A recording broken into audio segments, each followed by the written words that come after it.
What's up, folks? I want to talk about something today that I genuinely believe is one of the most underutilized assets in all of fintech. And it's not a technology, it's not a product feature, it's not a new channel or a new tool. It's sitting inside the heads of your senior leaders and yourself right now. You are most likely having conversations every day that are genuinely interesting with customers, prospects, your team. You're seeing things happen in the industry, but the people you're trying to connect with have no idea because you are not putting it out there, or at least most of you are not. Now, I talk to fintech leaders every single week, smart, experienced people who genuinely have interesting things to say and, funny hot takes. And often, most of the time, when I ask them, how are you guys telling your story online today on LinkedIn and publications, on podcasts, right? Places where their buyers are paying attention, a lot of times there's not really a good answer there or there's nothing happening. So let me give you an example of a handful of people that are really doing this right today.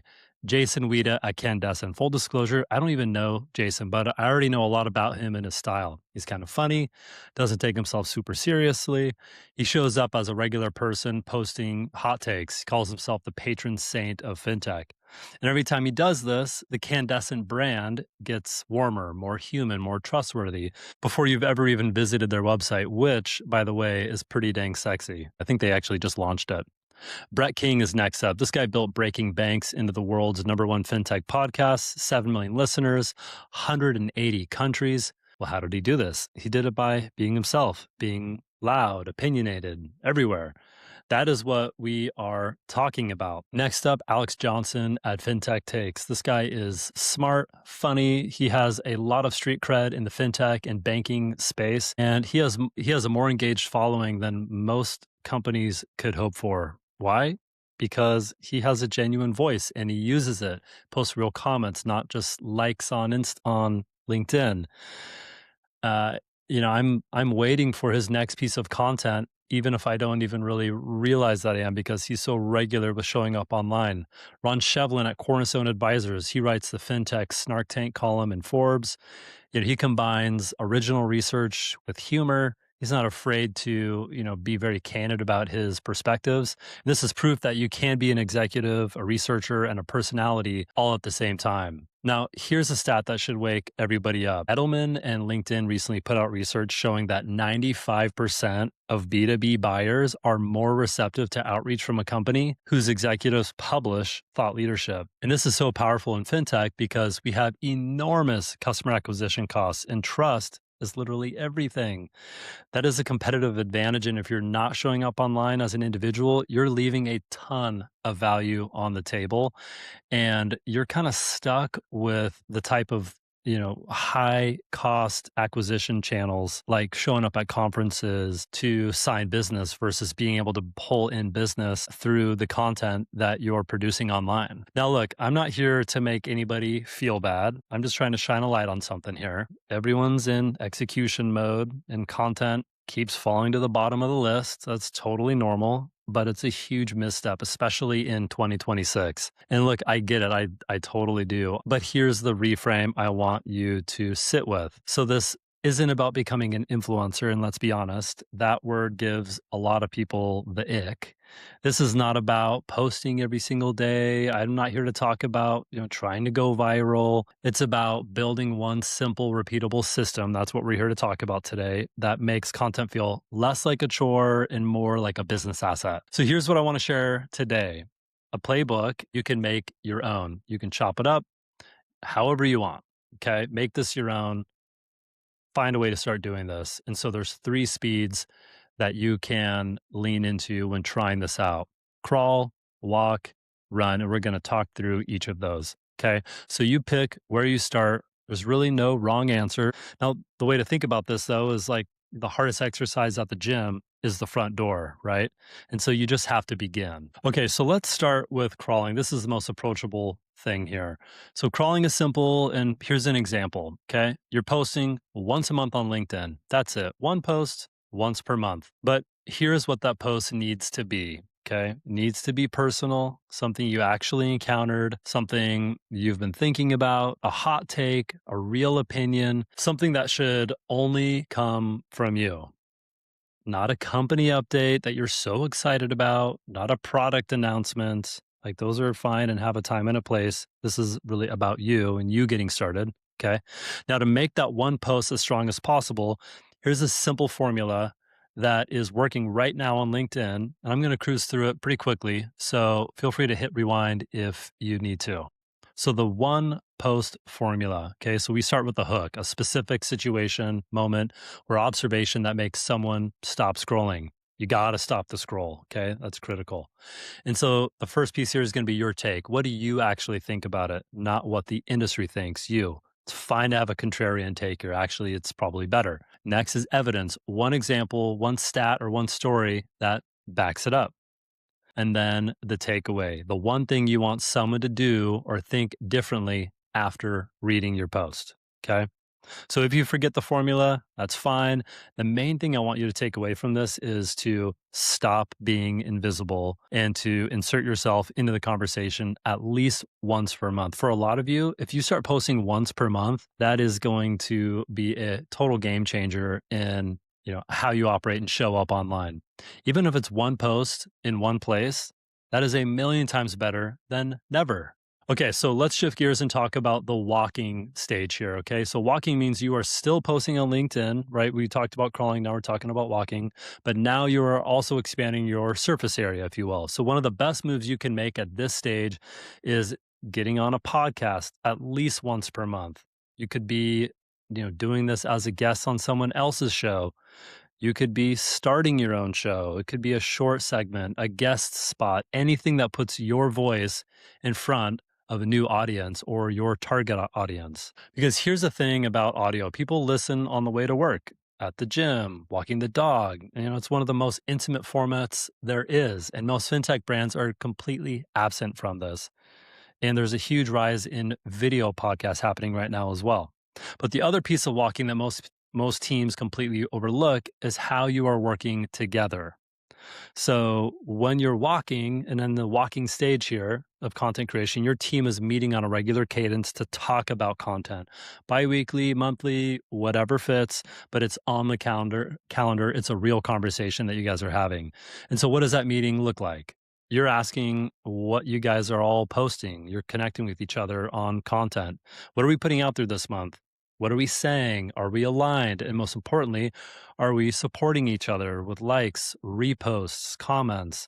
I'd like to see you commenting within the first hour of it being out there, not a fire emoji, like a real actual comment that adds to this conversation and maybe poses a question at the end of it. You reshare it with your own take.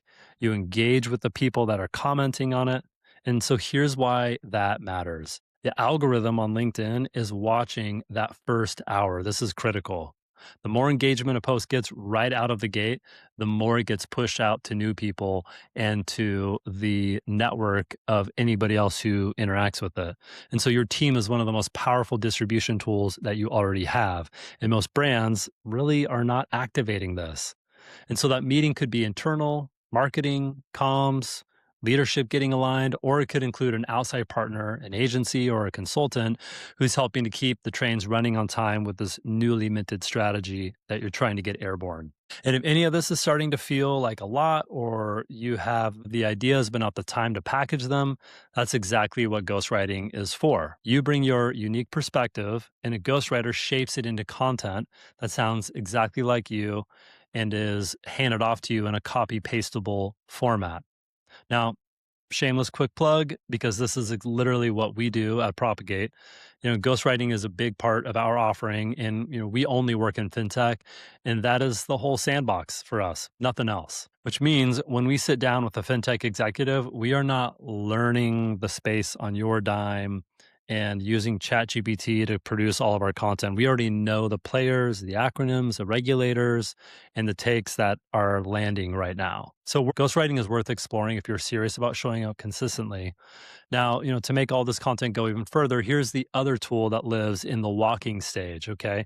The repurposing flywheel. So I'm going to go fast. Again, feel free to rewind if you need to. So one post, 5 outputs, okay? Start with the one post for the month. Output number 1, pull up your last post and extract the single most prominent sentence from it, okay? And then we're going to riff on that the next week for your next post, okay?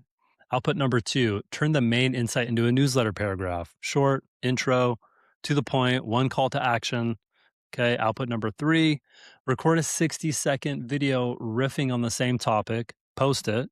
You could be walking and talking while out with your dog in the neighborhood, no problem. Output number four, turn your takeaway into a question post. Most fintech brands do X. What if you tried Y? Again, this is all stemming from that single initial piece of content. And so that's 5 pieces of content, all spinning off that initial idea.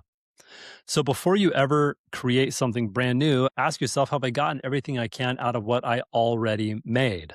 Okay, so let's shift gears into the running phase. This is where it gets really fun. So when you're running, it is not just you posting. Multiple people across your organization have a voice and are posting and showing up as well. Not just the CEO, not just marketing. Think of it like this. Your head of product has a voice and insight. Your head of partnerships, same deal. Your founder obviously has a voice.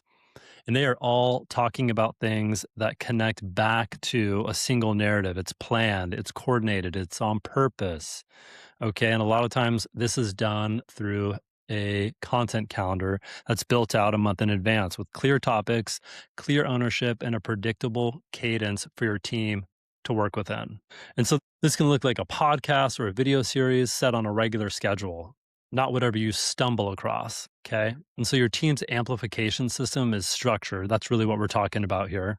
And every time someone posts, there's a process for the team to follow. Okay, so here is another example of a content creation formula, okay, that I bet you're not doing today. How do I know this?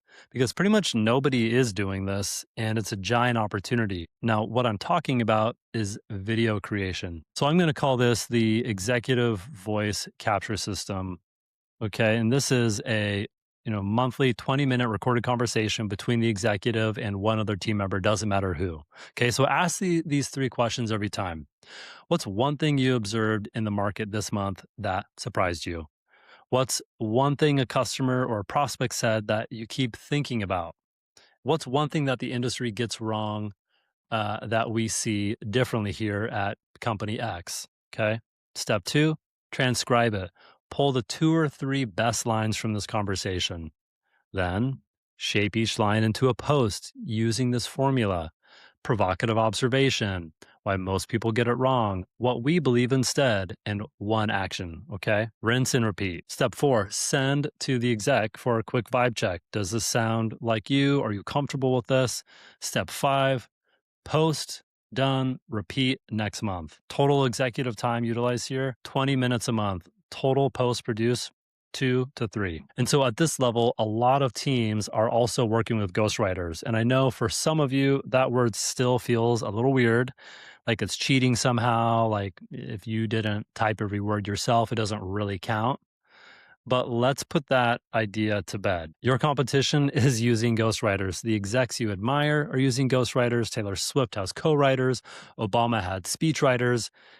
Almost every CEO op-ed that you have ever read in the journal almost certainly was ghostwritten. And as they say in Wayne's World, live in the now, man. So here's what a good ghostwriter actually does, okay? They sit down with your executives, pull the good stuff out of their head, know how to do that, and shape it into content that actually sounds like them. And, over time, everybody gets better at working together to pull this off. So there's no extra lift on the exec's end, just their ideas packaged and out in the wild. And at the running stage, this is all happening alongside active PR and media relationships, earn coverage in the trade spots, showing up on other people's podcasts, getting on stages at industry events that matter. And this all builds on top of itself and starts to snowball. All right, let's bring these concepts home. So the brands who are winning on content right now are not the ones with the biggest teams or the biggest budgets. They can be, and that certainly happens. However, generally, they are the ones with the repeatable system and leaders who are willing to show up and participate in this content strategy. So here's what I want you to do before you go to sleep tonight. Pick one thing, just one, and if you fall into the crawling category in terms of trying to get started with content creation, I want you to open LinkedIn right now and write one sentence about something you actually have an opinion about. It could be implementation timeframes, it could be storytelling, whatever. Just one sentence. See where it goes. Who cares if it gets a lot of impressions? But remember what I said about the hardest exercise at the gym is the front door, and you just need to begin. So if you're walking, text one person on your team right now and say to them something along the lines of, let's get a content sync on the calendar, biweekly, monthly, whatever. Just get it on the calendar. If you are at the running stage, congratulations, or you want to be, come talk to us. That is exactly what we do at Propagate Fintech. Really appreciate you guys listening to this episode. We're always trying to find ways to deliver value and not just high level theory. So I hope that this has been informative for you. Appreciate you hanging out. Go make something awesome today. We will catch you on the next one.